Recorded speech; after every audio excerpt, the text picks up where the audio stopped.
Immediately after the Revolutionary War, the U.S. lost the protection of the naval forces of Britain and France in the Mediterranean.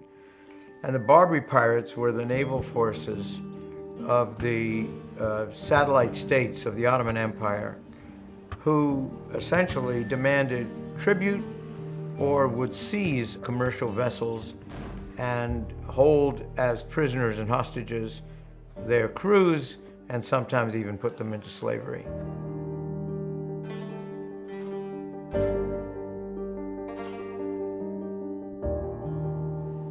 Jefferson heard about the seizures of American commerce, and he realized that something had to be done, but he was against paying tribute or ransom.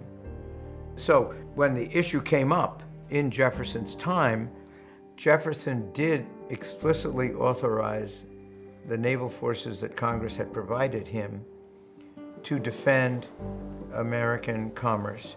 And if they saw a Tripolitan Barbary pirate ship coming out to attack a U.S. commercial vessel, they were given instructions to go ahead and prevent that attack and to attack those vessels. He did not inform Congress of those specific instructions. It's important to emphasize that Jefferson did nothing wrong. When Congress provided him with these very impressive ships, their purpose was to defend American commerce in the Mediterranean. That's why they were built. That's why Congress paid for them. The notion that there had to be a declaration of war before any kind of military action went on between the United States and some other foreign country, that was not anything that occurred to any of the major framers of the Constitution at the time. They regarded the use of these vessels as purely defensive. They were going to be going out into the Mediterranean and protecting American commerce. And the Tripolitan or Tunisian or Algerian ships that would come out and attack our commerce had already proved to be aggressive and offensively attacking.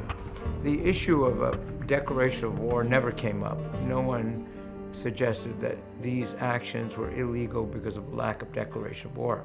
The important precedent that an objective person would derive from these is that, first of all, that Congress can authorize the use of military force without a declaration of war, just by providing the president with frigates to defend American commerce.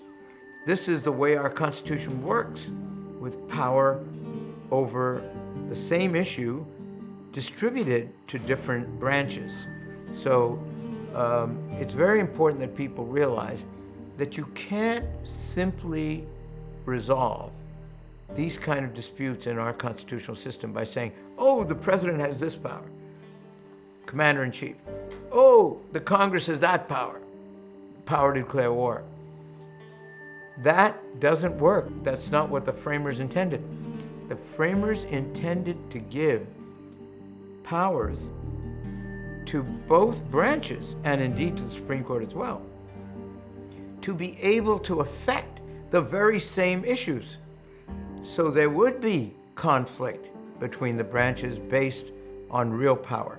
So the Barbary Pirates then are a very important part of our constitutional history, and they show that Congress can give the president powers to use force, largely in that case in self-defense, in a continuing dispute with foreign powers.